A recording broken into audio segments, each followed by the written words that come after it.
twisted, true story.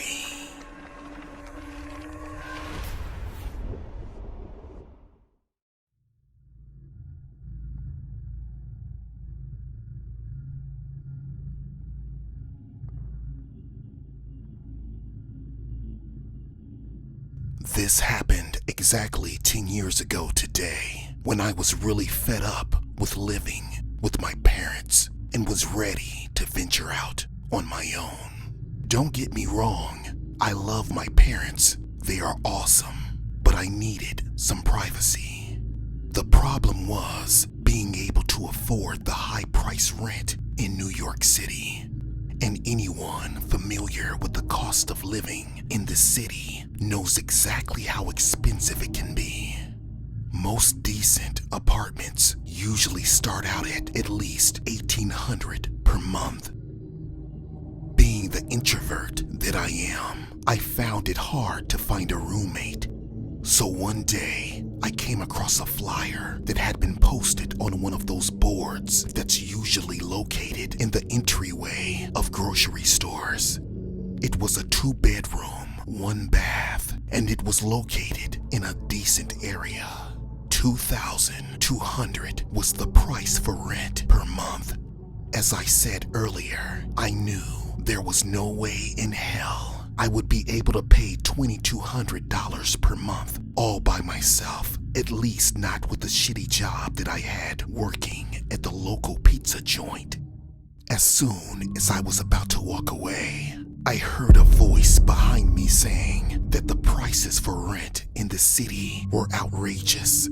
I agreed with him, and we chuckled and shared a laugh or two and introduced ourselves. He was around the same age as me. Dark hair, blue eyes, glasses, and a bit on the nerdy side. And there was something very familiar about his eyes. His name was Frank, which just so happened to be my middle name as well, which we both thought was pretty cool. We ended up walking over to the nearby coffee house to sit and chat for a while. That's when I learned that he was also looking for a roommate. So we decided to rent out the apartment that was on the flyer together. 2 months had passed and everything was going great. In fact, we had bonded like brothers, sharing secrets and confiding in one another. I even told him about my crazy, overly jealous girlfriend, Sarah, and how obsessive she was, and explained to him that's the reason why I broke up with her. He even told me that he had a crazy ex as well. Nothing could have been more perfect. We were becoming best friends. 2 weeks later, I met this really cool and beautiful girl named Maria, who was perfect for me. Frank was out of town visiting family one night and would be gone all weekend. So I decided to have Maria over since I had the place all to myself. So we made plans to have a romantic weekend together. Later that night, I got a call from Frank asking how I was doing and telling me how bored he was at his cousin's. I told him that my new girlfriend Maria was spending the weekend with me. That's when he started to act weird, saying stuff like, "Will she be sleeping with you in your bed? Don't be naked in front of her." And he even went so far as to telling me not to have sex with her. So I told him that I didn't need him in my business telling me what to do, as if he was my dad. Things got heated, so I hung up the phone on him. At 3 o'clock in the morning, I was awakened by a loud scream. When I looked next to me, I noticed that Maria was not next to me. I figured she must have just went to the bathroom, so I called out to her, but there was no answer. Then I heard a loud scream again, but this time it was a painful scream. So I ran outside to inspect the disturbance, but I didn't see anything out of the ordinary.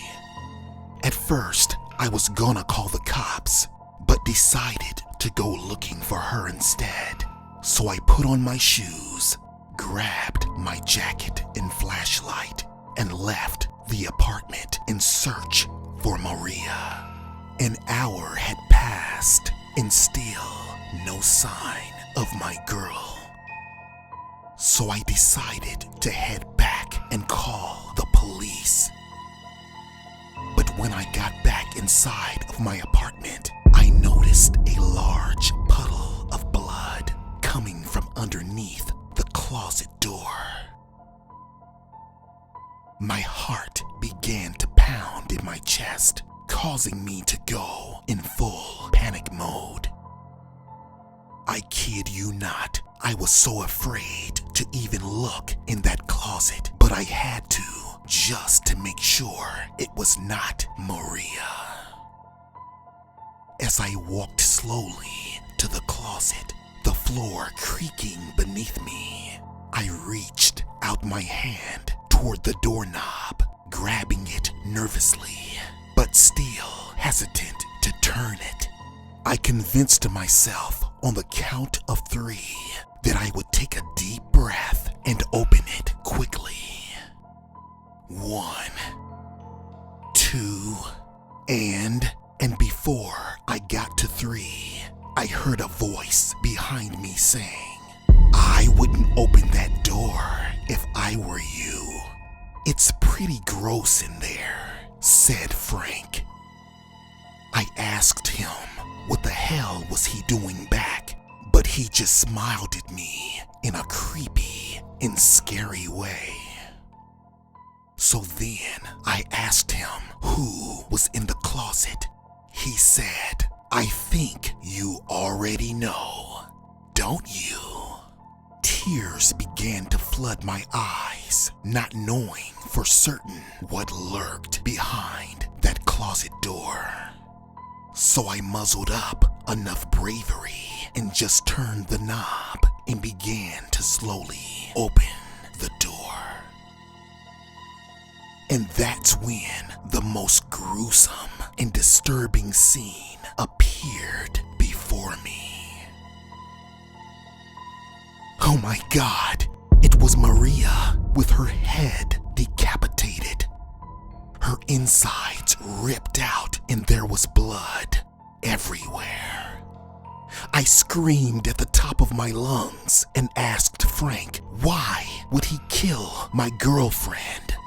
She did nothing to hurt him. Then he reached into his jacket and pulled out a photo of me and my ex-girlfriend Sarah.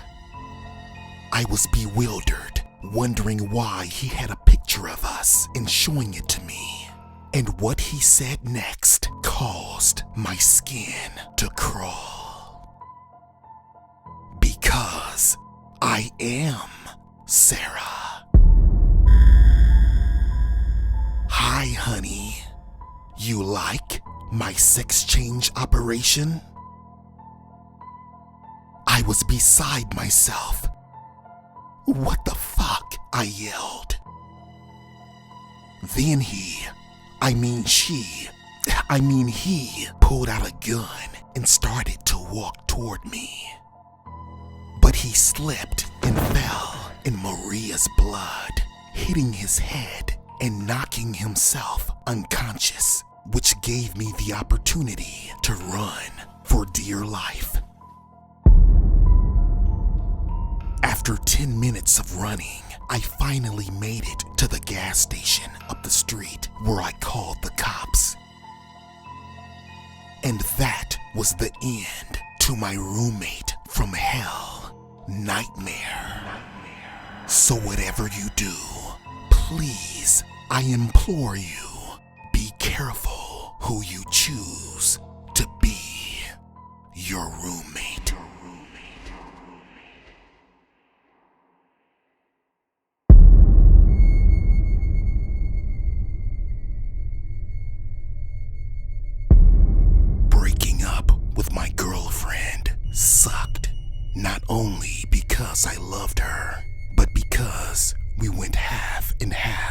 on rent for the apartment that we had rented for the past 2 years that we were together.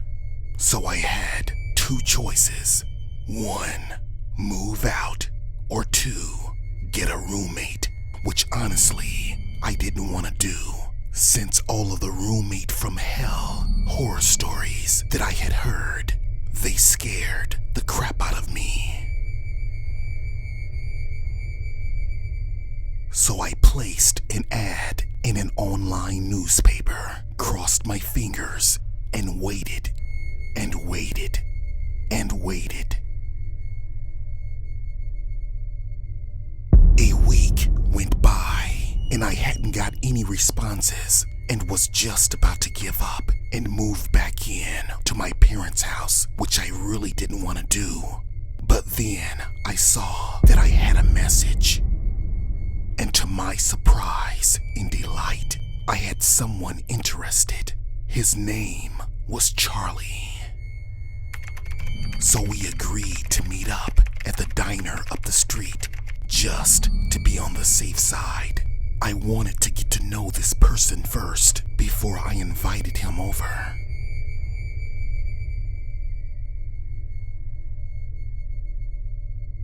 So the next day, I had arrived at the diner 10 minutes late, and the place looked really bare. The only customer was an attractive woman sitting by herself in the booth next to the window. I figured either I was too late and Charlie had given up and left, or he wasn't interested any longer. So I turned around and headed for the exit. But then I heard a woman's voice call out my name. When I turned back around, it was the attractive woman in the booth near the window, signaling for me to come over. So I slowly walked over to her, then sat down. "Yes? Do I know you?" I asked. She then chuckled a bit, then introduced herself as Charlie. I felt like a dumbass. I sometimes forget that the name Charlie can also be a female's name. She told me there was nothing to be sorry about, that 99% of people mistake her as being a man by her name.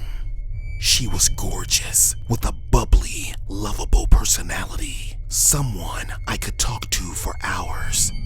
That being said, I told her that I would love to be roommates, so we made plans for her to move in the next day. That day had arrived, and after all of her things were moved in, the first thing we did was make a pact that no matter what, we would keep our living together purely platonic. As I said, she was very attractive, but it'd be best to keep it with no strings attached. Plus, I wasn't ready to start dating again after my breakup. Time flew by quickly, and it had been a month. Everything was going great. So one day, I noticed the trunk of her car was slightly opened. She must have forgotten to close it, so I went to close it for her. That's when I noticed there was dried up blood soaked into the carpet. And I found more blood on the tire iron. I panicked and closed it quickly. But when I looked up, I noticed her standing there, watching me from her bedroom window. I freaked the fuck out, then briskly walked inside and went to my room. Later that night, things were very awkward. I barely said a thing to her, and I knew that she knew that I knew. Then, out of nowhere, she asked me if I was going to ask her about the bloody tire iron and the blood stain on her carpet in her trunk. So I muzzled enough courage and said yes. Who did you kill? She was quiet for a second or two. Then, out of nowhere, she began to laugh loudly. She told me that she had killed no one and that she accidentally hit a deer and had to beat it to death with the tire iron to put it out of its misery. And that's where the blood came from. Even though this sounded sloppily scripted, I sheepishly apologized for thinking she could be capable of murder. She said no worries and that she understood how it might have looked to me. Then off to our rooms we went. The next morning, there was a knock at our door. And it was two detectives looking for Charlie. I told them she was not home, that she had went for her morning jog. That's when they pulled out a wanted flyer that had Charlie's photo on it. They explained that she had killed her boyfriend with a tire iron a few weeks past and that she had been on the run ever since.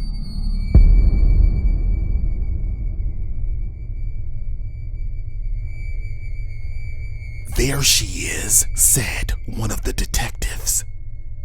But when Charlie saw them, she jumped in her car and sped off. Both detectives went after her, and the police chase ended up on national news. I couldn't believe what was happening. Later that night, I found out that there was a standoff, and they had to open fire. Charlie was dead. That was the last time I roommated ever again.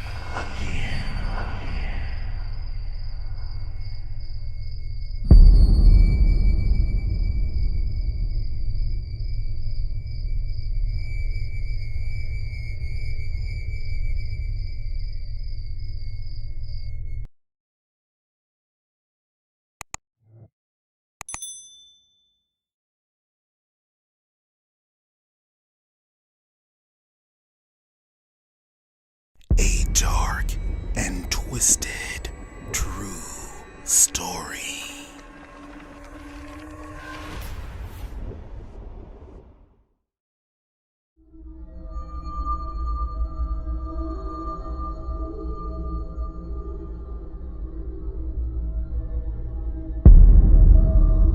Sunny Hills Luxury Apartments is the apartment community that I had lived in after moving from Daytona Beach to Seattle, Washington 4 years ago.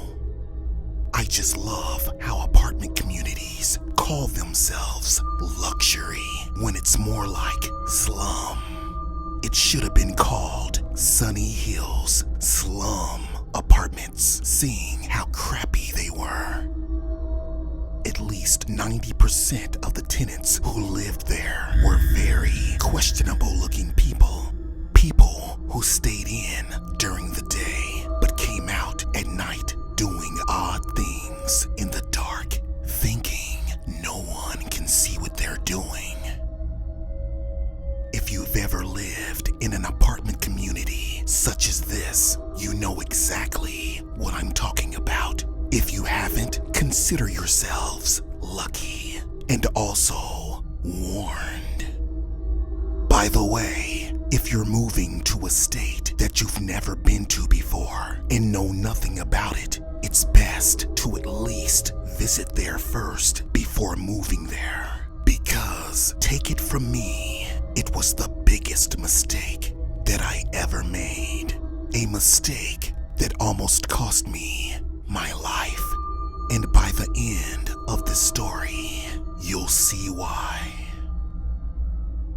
Anyways, I lived on on the 4th floor of the building, the last apartment on the left, which I preferred because I only had one neighbor next to me and another across.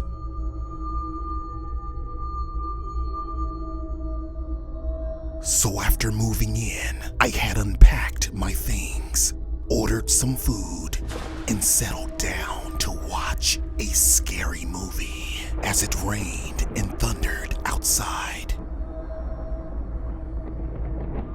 I love to watch horror movies during thunderstorms just to enjoy the ambiance, the loud crackling booms of the thunder, and visuals of lightning or natural jump scares.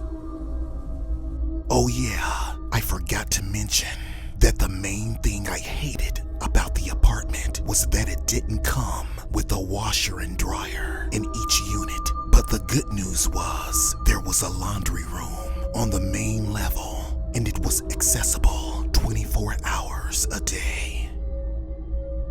Anyways, as I watched my scary movie, I had just remembered that I needed to take my clothes out of the washer and put them in the dryer.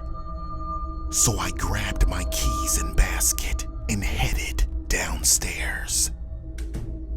Usually, I'm the type of person who preferred to take the stairwell mainly for exercise reasons, but I'm not gonna lie, stairwells always have given me the creeps, and that could have came from watching too many scary movies where something always bad happens in stairwells.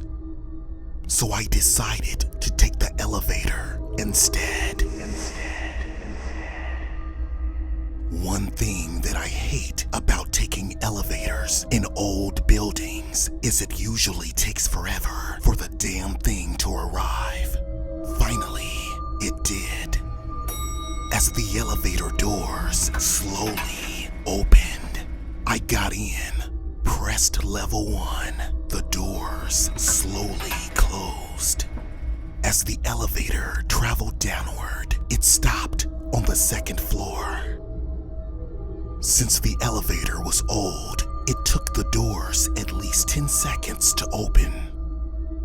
And when they finally did, there was a creepy-looking man just standing there, staring at me for a second or two before stepping in.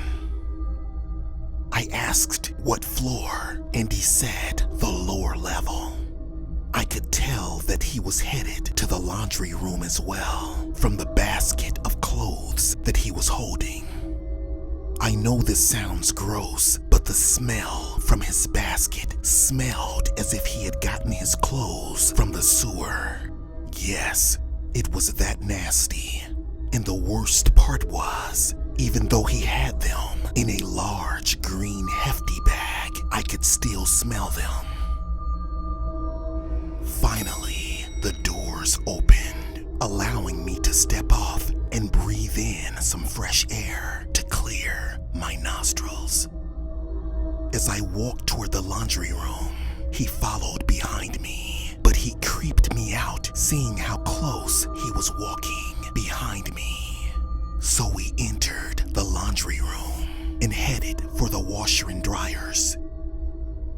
I took my clothes out of the washer and placed them into the dryer. As the man stood next to me, he began to remove his clothes out of the large green hefty bag in his basket, and that's when I noticed there was blood on them. Lots of blood. And unless he dressed in women's clothes, they belonged to a female.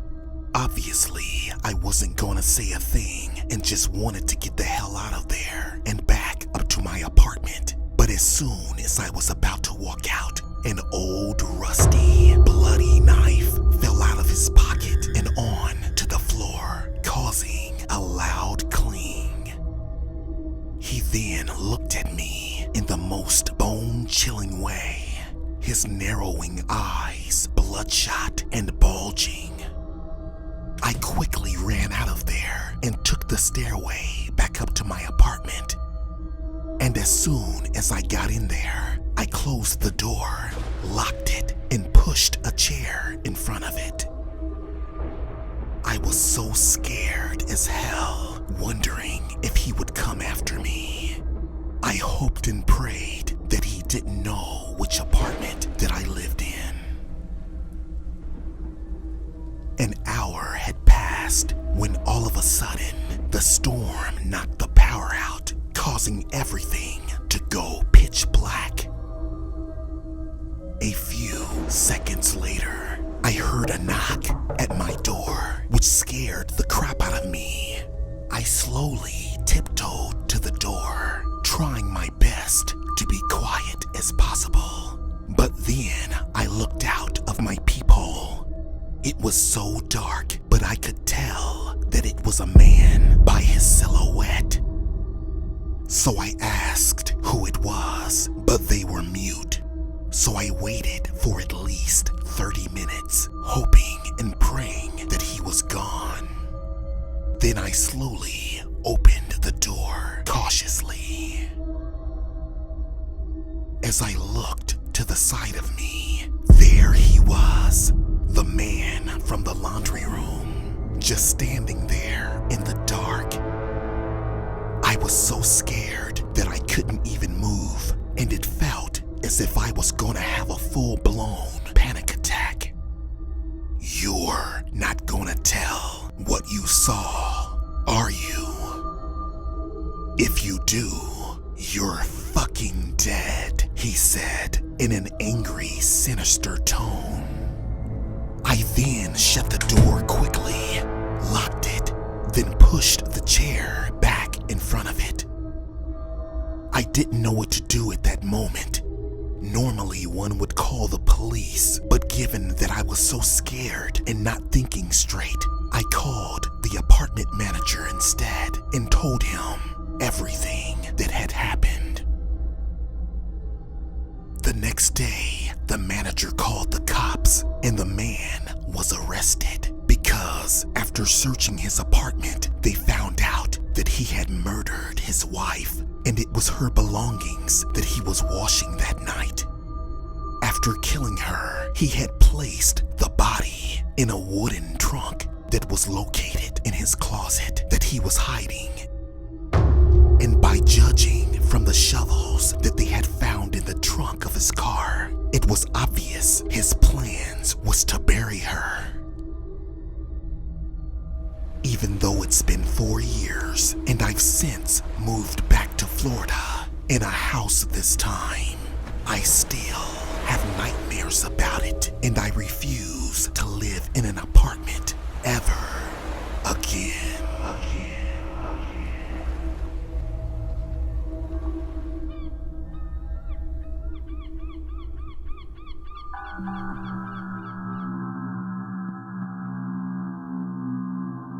Most horror stories are told from the victim's point of view.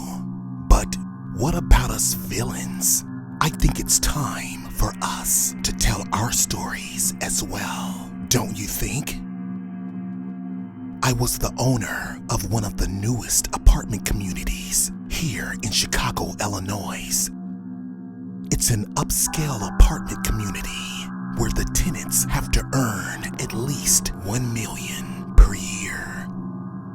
We had tenants from young to old, and to be honest, most were snobby, stuck-up, rich assholes who were always in competition with one another, trying to see who can buy the most expensive cars and outdo one another. But to be fair, there were also some pretty cool tenants as well. Not to be a hypocrite or anything, I came from a wealthy family as well. As a matter of fact, as part of my inheritance from my dad, when he died, he left me the apartment building as well as a couple of million in the bank. But due to bad investing and gambling issues, I was on the verge of losing everything that I owned. So I was in a desperate need of cash, and I needed it fast. One of the most wealthy tenants was Mrs. Watson, a 40-year-old widow who became rich by suing McDonald's after one of their employees threw a hot cup of coffee in her face, which left her with severe, ugly burn scars on her face. This was a huge blow to her modeling career as a runway fashion model, one of the top models in New York City. Luckily, she was able to get most of the scars removed, but still, her self-esteem was ruined as well as her trust of anyone. I saw this as an opportunity to get rich. It was simple. Make her fall in love with me, marry her, get her to put me in her will, then kill the bitch and get the money. It would be as easy as taking candy from a baby. After only 2 months of dating, as well as whining and dining her, I asked her to marry me, which luckily for me, she said yes. So I moved in with her and made my plans on how I would kill her, thus fixing my financial woes. One night, I planned a romantic dinner, which included my plan to kill her. I would put poison in her drink, a poison that was known to stop the heart. My sister was a doctor, and all I had to do was steal some medicine from her called Exicon, a medicine that can stop the heart. So one night, I broke into her office and stole it. Anyways, back to our dinner night. After dinner, she said that she had to go to the bathroom to freshen up, so I quickly poured the poison into her glass of champagne and waited for her to return. After about 10 minutes of waiting, she finally returned. So I made a toast that we would be together forever. But then, out of nowhere, I had received a business call that I had to take. After I got off of my call, I told her that I had to go downstairs to my office and would be back in 30 minutes. 30 minutes later, I finally returned and was ready to make that toast. To us, sweetheart, may we be together for all eternity, I said. Cling went the glasses. Then we drank down our champagne. It was all just a matter of time, and she would be dead in minutes. But then, all of a sudden, out of nowhere, I started not to feel well, and everything looked fuzzy. Then I collapsed to the floor.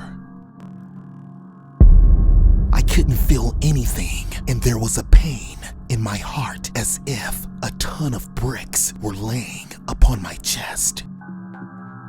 I begged her to call 911, but she just stood there, standing over me with a smile. She then explained to me that she had installed hidden cameras throughout our apartment because she didn't trust me. So when she went to the bathroom, she was monitoring me the entire time on her phone and saw me pour the poison into her drink. But as I went downstairs, she switched glasses. Luckily for me, I lived, but I am paralyzed from the waist down. I write this story from my cell, which I will remain in for the rest of my miserable life.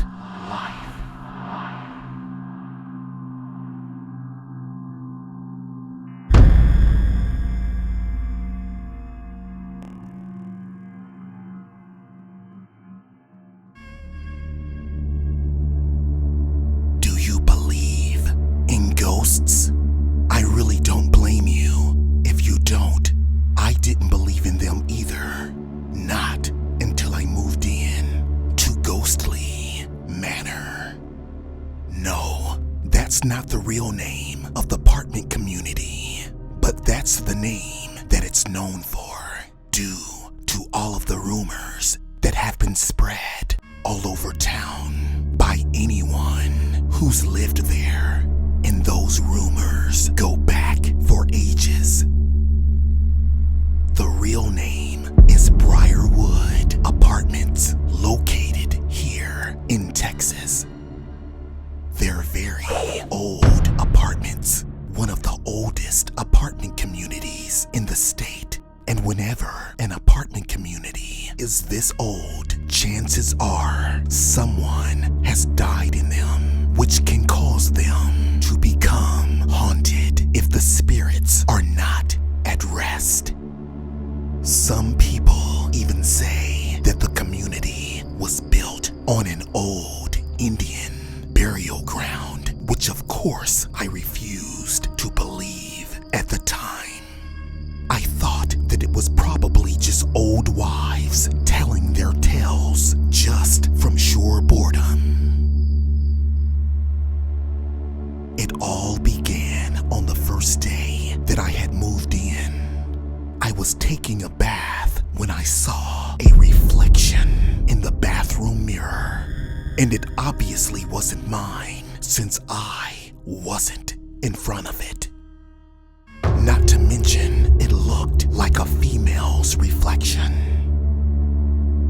At first, I thought that I had had too much red wine at dinner, and my mind was playing tricks on me. Or maybe I was just too tired and needed to go to bed and get some rest. Plus, I had a lot to do the next day. My sister, Barbara, was coming to visit, and I needed to get up early and pick her up from the airport. We hadn't seen each other in years. She would be spending the next 30 days at my new apartment with me. We both were very excited to see one another and spend some brother and sister quality time together. So I got out of the tub, dried off, and went to bed. The next day, we had just arrived back at my place from the airport, and I was excited to show off my new apartment to my sister.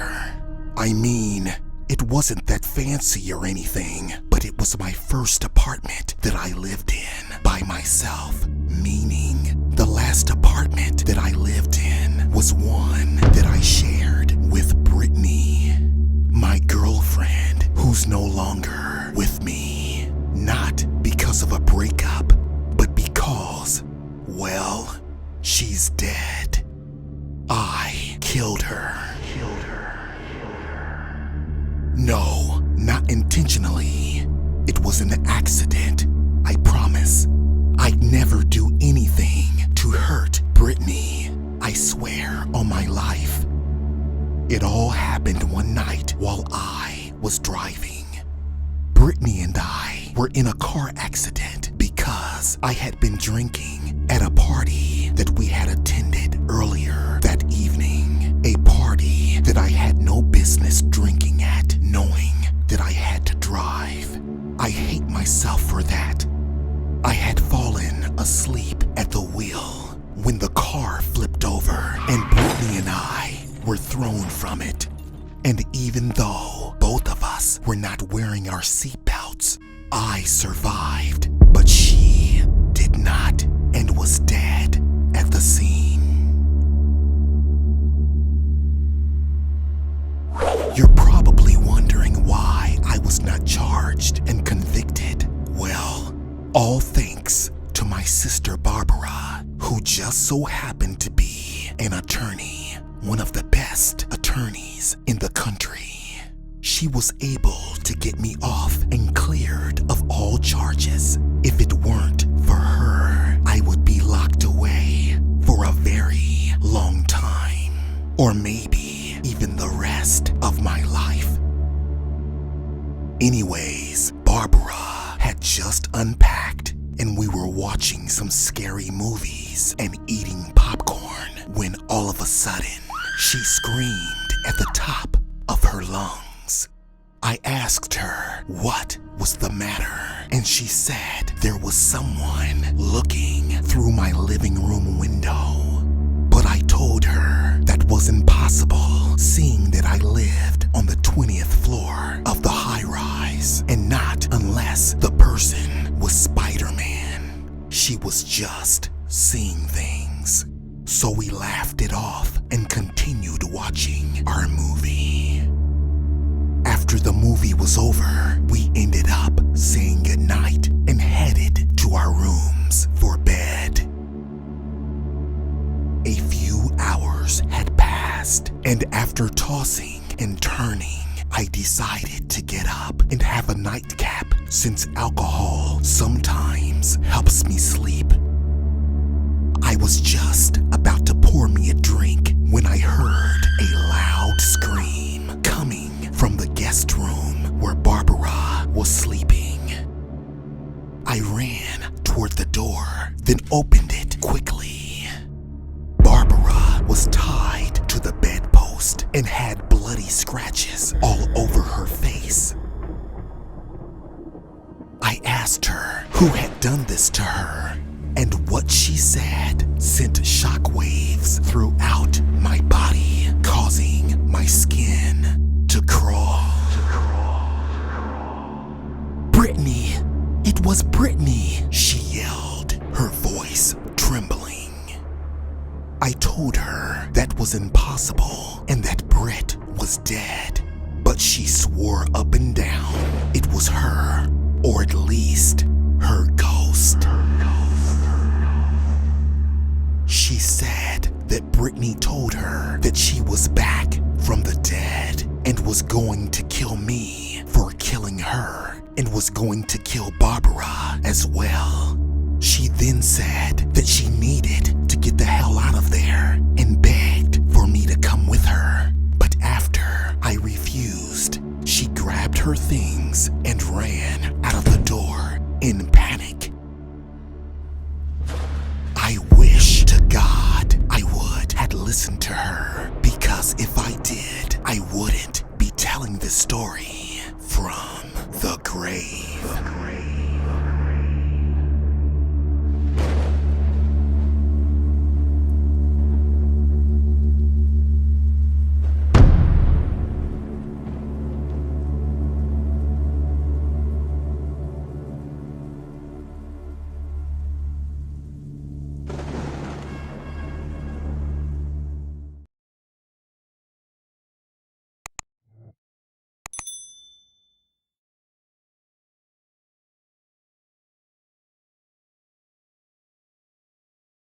A dark and twisted true story.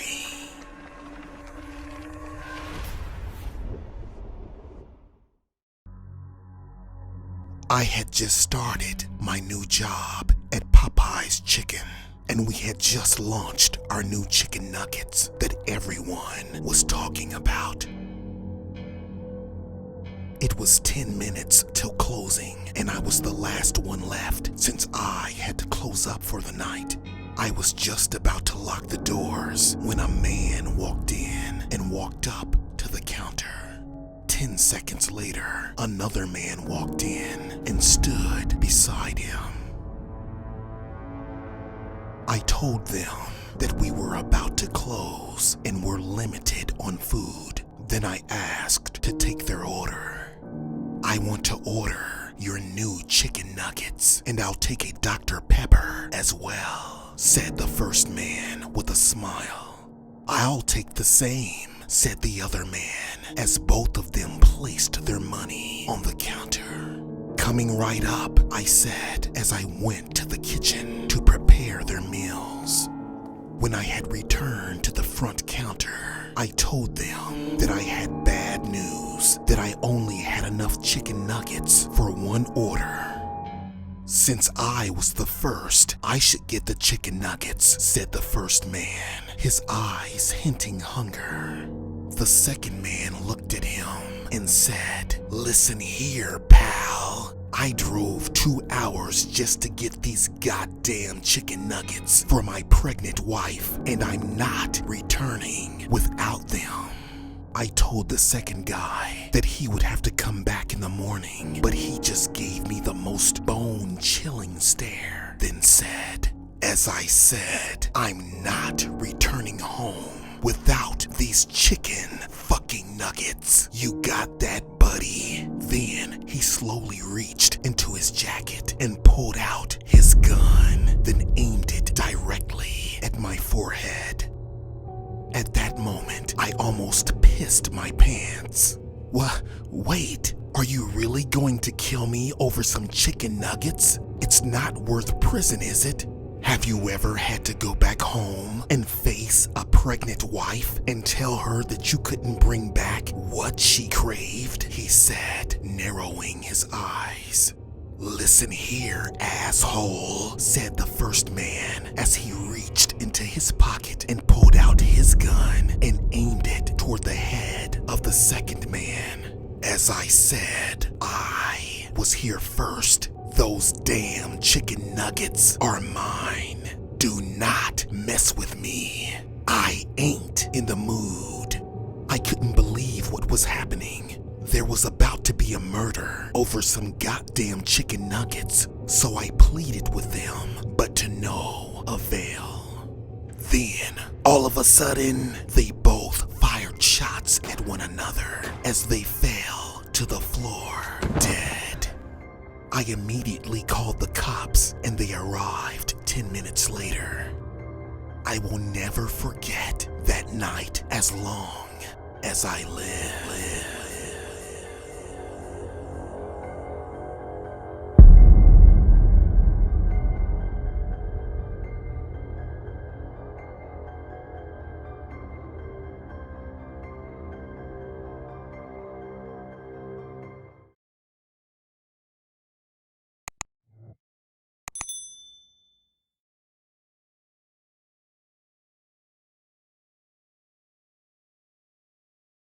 A dark and twisted true story.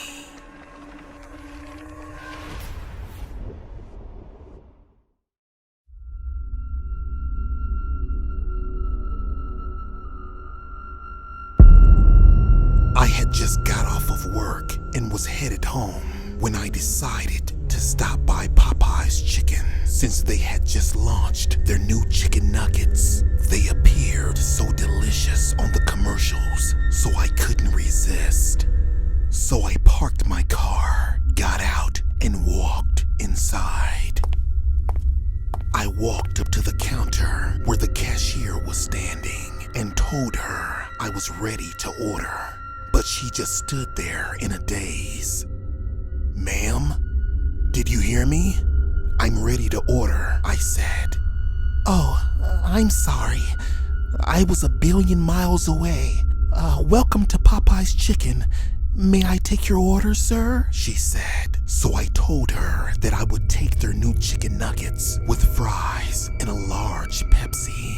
But once again, she just stood there silent. But this time, her eyes were darting back and forth from me to the back area. "Ma'am? Ma'am," I said. "Oh, I'm so sorry.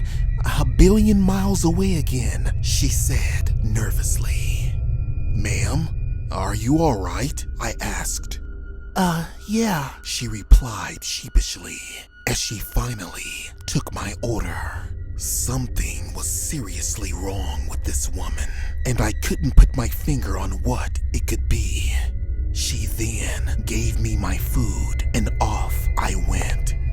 I was just about to walk out when all of a sudden, I heard muffled screams coming from the kitchen area. "What the hell was that?" I said. She then looked at me strangely and said, "Please, don't go back there. It's not safe."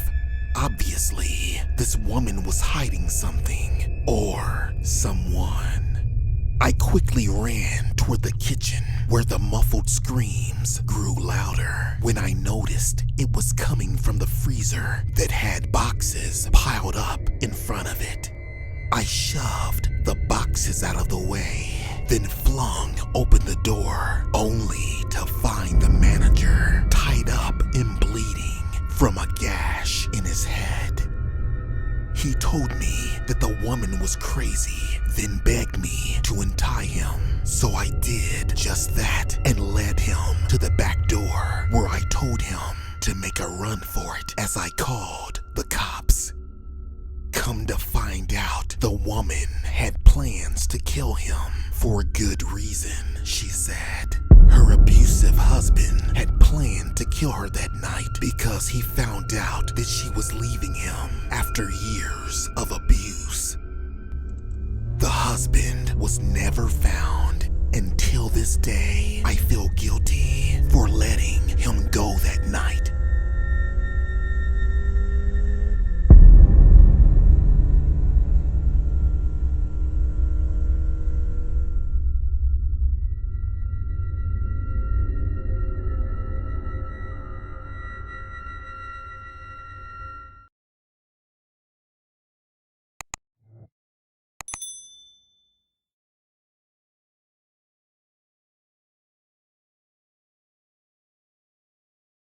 A dark and twisted true story.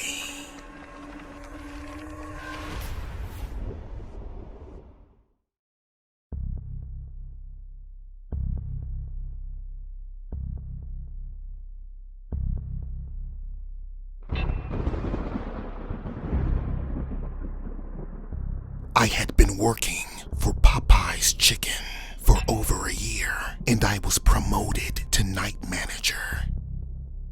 It was my first night on the job, and we had just launched our new line of chicken nuggets that everyone was talking about. There were only 2 of us working that night, me and the new guy. The clock read 10:02 p.m. when in walked a very large man approaching the counter. He looked like he was straight out of The Sopranos or something. "Welcome to POPEYES Chicken. What can I get for you tonight?" I said.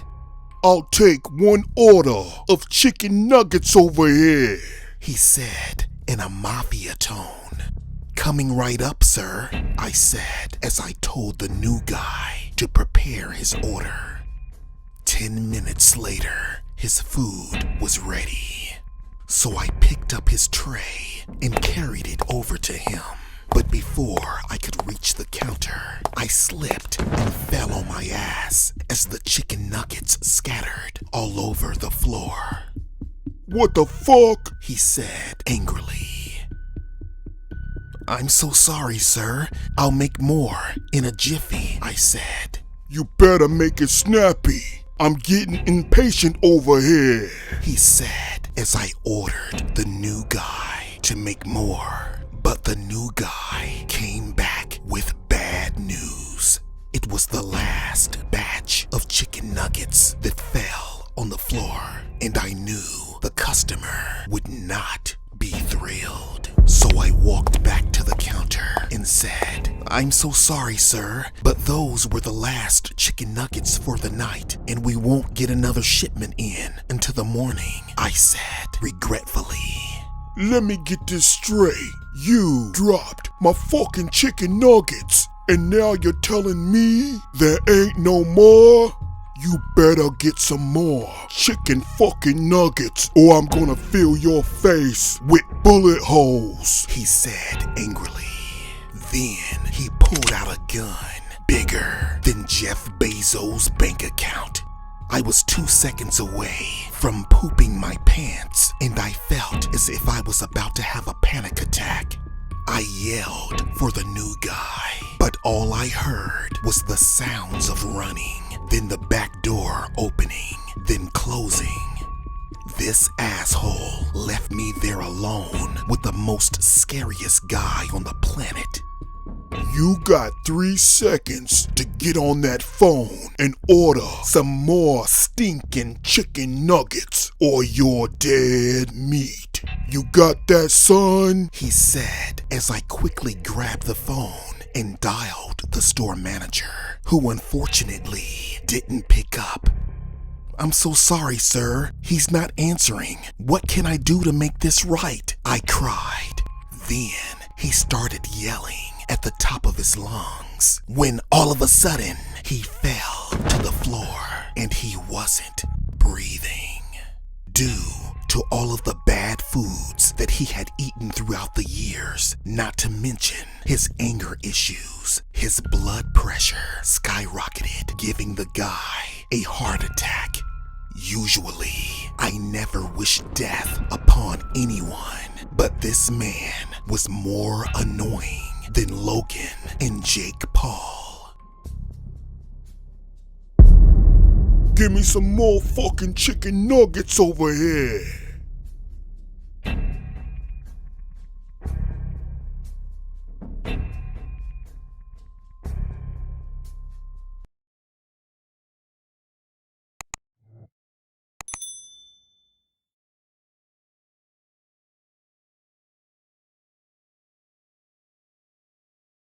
A dark and twisted true story.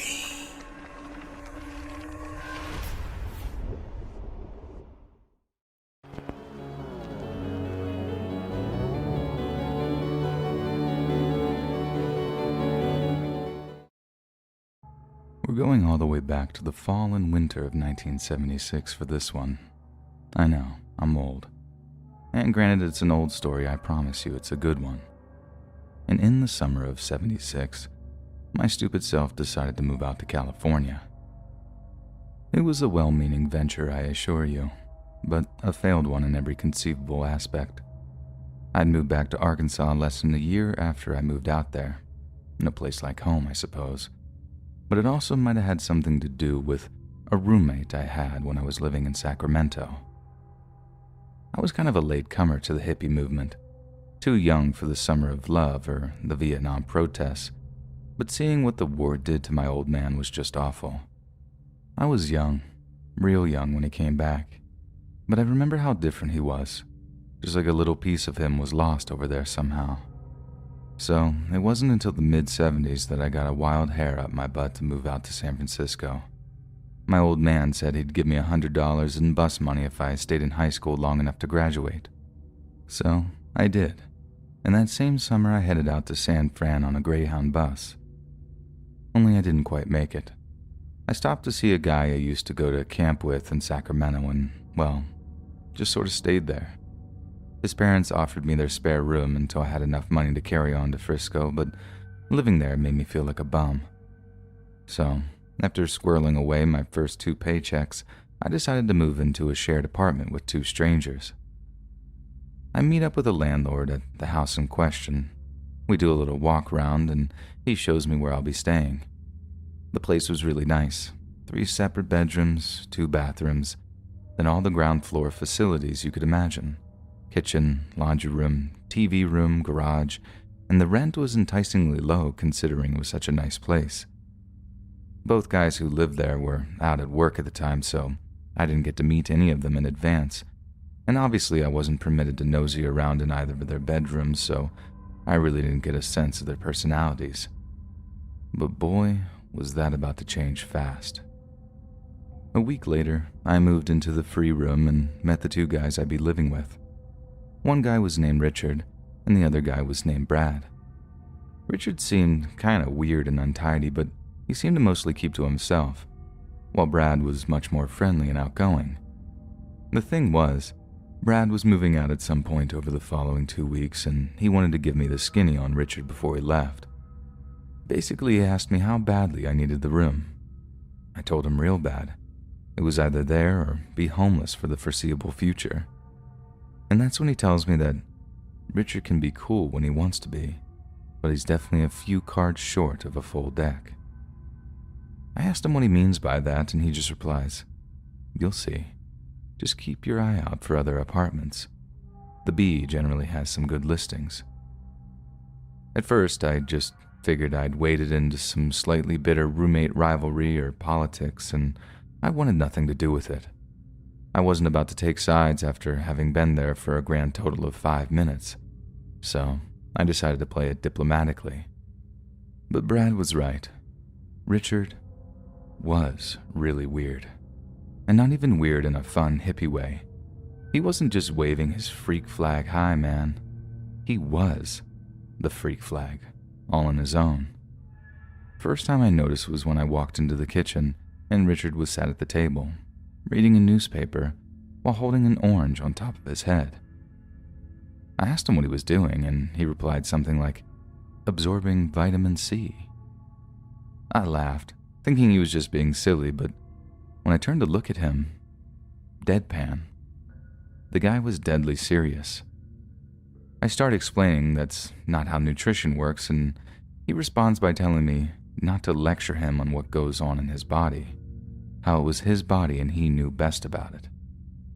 Naturally, I'm just like, okay, dude, whatever you say, being as non-confrontational as possible, but the second I saw Brad, I conceded that he was right. Richard was crazy. Just how crazy, I had no idea, but I was sure about to find out. Richard's behavior remained curiously strange until the time that Brad moved out. It wasn't anything too scary, just stuff that made you roll your eyes or shake your head. Like at one point, we're eating dinner in front of the TV, and Richard kind of sits up, stares into space for a moment, checks his own pulse, then says, "My heart just stopped beating." Brad seemed to have learned his lesson how to deal with such insane behavior because he falsely expresses some mild concern before suggesting Richard go take a nap, which he then does. Like some hypochondriac child, he finished his dinner, then goes to take a nap to alleviate his, what, his dead heart? I have no idea. Like I said, it wasn't scary, just kind of annoying. All the scary stuff came after Brad moved out. In fact, I think Brad was the only thing keeping a lid on Richard's behavior, because the same day Brad leaves is the same day Richard took a turn for the worse. So, like I've mentioned, I was working part-time in Sacramento, working 5-hour shifts, 4 days a week over at a nearby grocery store. One day I get back from my shift and Richard is standing over the bathroom sink, looking into a piece of broken mirror he'd propped up against the counter, and he's shaving all his hair off with a straight razor. "New haircut, buddy?" I remember asking him. "No, it's my skull. I think it's fractured." "Well, better get down to the hospital, Dickie boy. I hear those can be quite serious." I'd pretty much adopted Brad's approach wholesale by that point, kindly acknowledge and then disengage. But Richard responds by telling me that not only is his skull fractured, but that he can feel the plates moving around under his skin. Now, I'm no doctor, but I was 99% sure that that was impossible. And when I took a look at his request, there was no bruising, no blood, nothing. He's just having another one of his hypochondriac health scares. One time we're having dinner and Richard dropped me a compliment on my sausage gravy. It was like a double compliment, since it was my mom's secret recipe too. Turns out Brad was right. Richard could be nice when he wanted to be. But then he somehow managed to ruin the moment by saying something like, "Yeah, you're a real good cook. Much better than my mom. She used to try and poison me." Again, like the thing with the orange, I thought he was cracking a joke, so I laughed. But just like the thing with the orange, he simply stares at me, totally straight-faced, and I realized that it wasn't a joke. Only this time he's actually kind of offended that I didn't take him seriously, and that's the first time I saw Richard's mean side come out. He just stared at me, holding his knife and fork so hard his fists were shaking, and for a moment, I was actually scared he was just going to lunge at me from across the table. Instead, he picks up his plate, clears it, then marches off up to his room.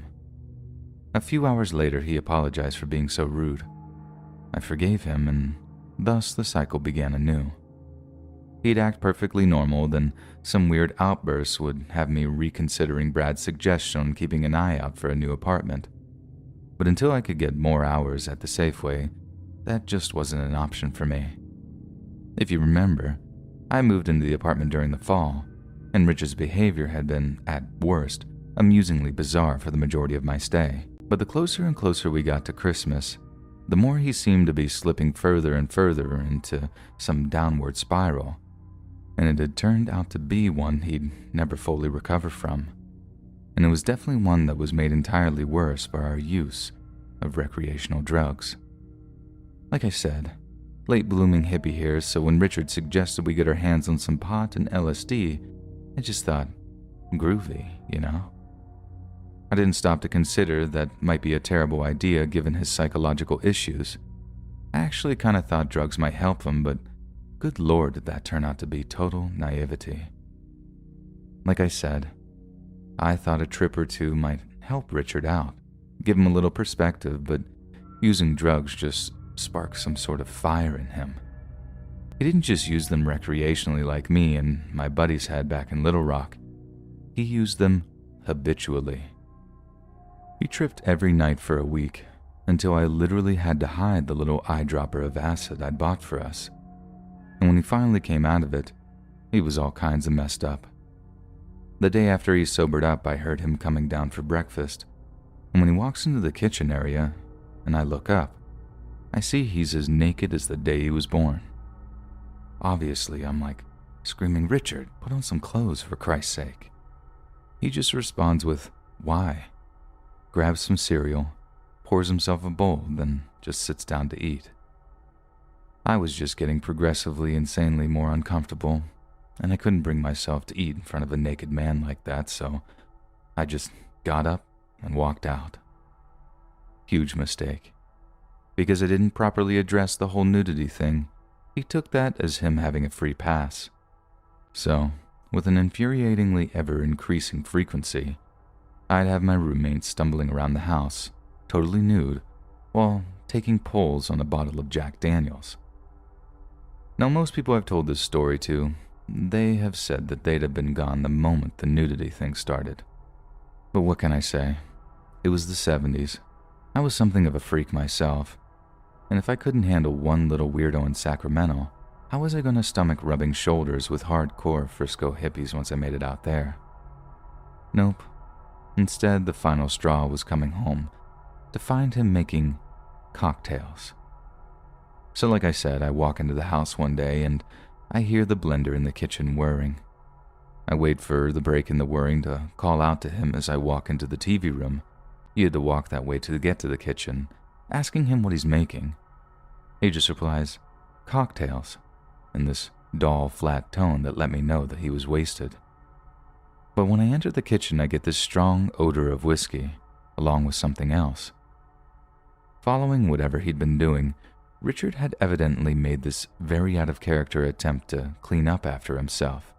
But he hadn't been completely thorough, as on the plain white countertop, I could still make out what looked like streaks of some thick red liquid.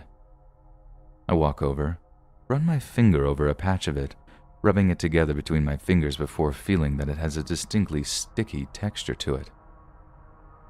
"Richard," I said, "is this blood?" "No," he replied. Suddenly I get this sudden urge to lift up the lid of the trash can, but at the same time, I'm also filled with dread. Whatever, or whoever that blood belonged to, there'd surely be remnants of it in the trash. In fact, upon seeing a small, bloody fingerprint on the trash can's lid, I'm sure that's where I'd find the remains. Then, of course, I opened the trash to see a bloody paper bag with what was clearly a stripy raccoon tail sticking out of it. During the mother of all arguments that followed, when I asked him what in God's name he was doing, he tried to palm me off with an excuse I've never, ever forgotten. He briefly stops the blender from whirring and says, "It's going to stop my heart from shrinking." Then carries on grinding up this reddy brown mess of soda, ice, and what I could only assume was raccoon meat. This crazy monster thought he had some rare medical condition where his heart was basically wasting away, and the cure was to blend the organ meats of trapped animals with Jack Daniels and Coca-Cola, of all things. Like I said, that was the final straw.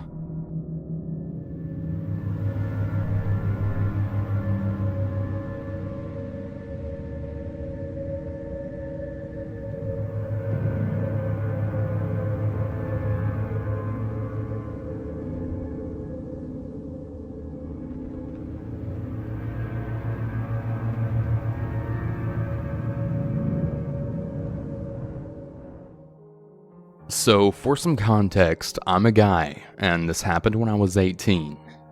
I was planning on moving out of state for college, and I didn't want to pay the ridiculously high price for student housing. So me and my mom turned to Craigslist for better options. We found a lot of places near the school and for a reasonable price, but one we found would live in infamy for me.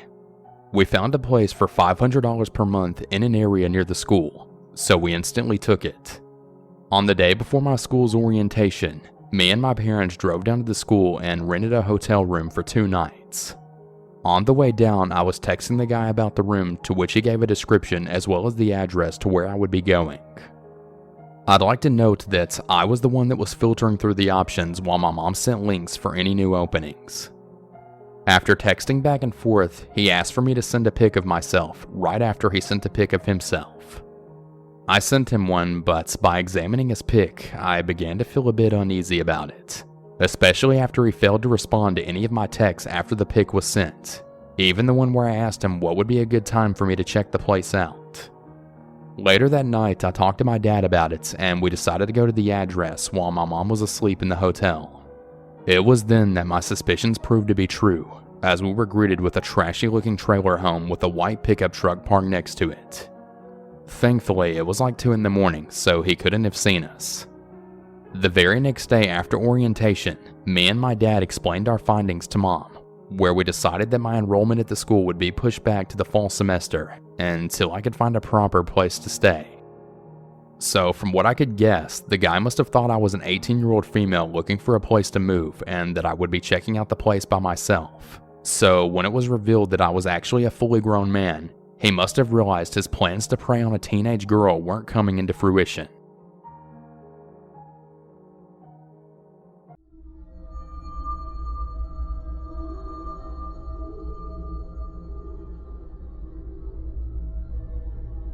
Ah, yes, the college life. Many graduates look forward to it, and I was one of them. But this horrifying incident that I'm about to tell you made me question my decision. Sandra was my best friend, and we had just graduated and headed off to college. At first, we were going to live in a dorm, but after judging the pros and cons, we decided to rent a small 3-bedroom, 2-bath apartment that was nearby the university. I know what you're thinking. Why rent out a 3-bedroom apartment when there's only 2 of you? Well, that's because it was the only apartment that they had left at the time. The perfect place for college students to become roommates, or so we thought at the time. There were a few cafes down the street, which was perfect since we were going to need jobs in order to pay for rent, food, etc. A few weeks had passed, and we had no luck at getting a job, and it was 1 week before rent was due. Luckily, we met Izzy, a girl that we had met at the local movie theater. She worked at the ticket booth, and we had talked with her frequently when we would go out to see movies. Further along in our conversations, we found out that she had just moved there as well and would be attending the same college, but she said that she hated living in the dorm and didn't get along with her roommate at the time. So we offered for her to move into the 3rd bedroom of our apartment. That way, with her paychecks combined with ours, we'd have the money that we needed for rent. She also told us that she would gladly pay the entire year in advance, which surprised us, but of course, we gladly accepted. We wondered, how did a young college girl who worked at a movie theater would be able to afford to pay thousands thousands of dollars in advance. This had Sandra and I baffled and curious, but we paid it no mind, agreed, and scheduled for her to move in the next day. The next night after moving her in, we all ordered food, watched movies, and talked about random shit. An hour later, when I had stepped out on the front porch to check the mail, I saw a car sitting out front, and there was someone sitting in the driver's seat with the motor still running. Due to the thick fog, it was hard to tell if it was a man or a woman, but I could tell that whoever it was watching us. In order to get a closer look, I pretended as if I was just getting something out of my trunk, and that's when I noticed that it was a man. He looked to be in his mid-20s, bald head, goatee, and sporting sunglasses, which was the first sign that this guy was up to something. I mean, who wears sunglasses while out at 11 o'clock at night? Something was up. I briskly walked back inside and told the girls that some creepy dude was outside of our apartment, but Sandra said that I was probably just being paranoid due to the horror movie that we were watching. So we discussed it no more, then went to bed. The next night, around the same time, while I was studying, I peeped through the curtains that hung over my bedroom window and noticed the same man sitting in his car just watching the apartment as he did the previous night. I told the girls once again, but when they ran toward the window to see what I was talking about, he was gone. They started to think that maybe I was a little too stressed out due to my classes, and we needed to go out for drinks just to relax and unwind. I was a little stressed and had been studying too hard, and I did need to go out and have some fun, so I agreed with them, and we left for the pub. Later that night, as we arrived back at our apartment, we noticed the front door was slightly opened. Either one of us left the door unlocked and opened, or it was a burglar that had broken in. I was the last one to leave that night since Izzy and Sandra were in the car waiting for me, and I know good and well that I had double-checked the lock. So as we entered cautiously and searched the apartment, there was no sign that anyone had been in there, and there was nothing valuable missing. So we called it a night and went to bed. I tossed and turned for about an hour, but then soon dozed off to sleep. Then, all of a sudden, I heard a loud scream. It was coming from Izzy's room. Seconds later, as Sandra and I barged into the room to see what was the matter, Izzy had a gun pressed firmly to her head, and the guy holding it was the same creepy guy that had been watching us. I asked who the fuck was he, as Izzy's eyes flooded with tears and her body was trembling uncontrollably. "He's my boyfriend," she said, which confused Sandra and I because she never mentioned anything about a boyfriend. She said that they had broken up before she moved away to college. "But tell them why I am here," he said, pressing the gun further into her temple. She then revealed that she had made one of the biggest mistakes. She then revealed that he was one of the biggest drug dealers in their town. And before she left for college, she made the biggest mistake by stealing 70 grand from him in order to pay for her tuition and living expenses. Sandra and I had both realized that's how she was able to pay the rent up front for a year. I begged the man not to kill her, but he said that all he wanted was his money. But if he didn't get it, he was going to blow her fucking brains out all over us. Izzy told him that she had already spent the money by paying rent up front for the year, upsetting the man even further. "Oh hell to the niggity gnaw," he said. "Since you ain't got my money, then you're dead meat," he said as he slowly began to squeeze the trigger. I immediately yelled out that I could get him the money, even though I was unsure if I actually could. So I called up my father and begged him to wire the man the money. Little did he know that my father was a cop, and within minutes, the place was surrounded by the police. That was 10 years ago, and I am far beyond my college days, but that was something that I will never, ever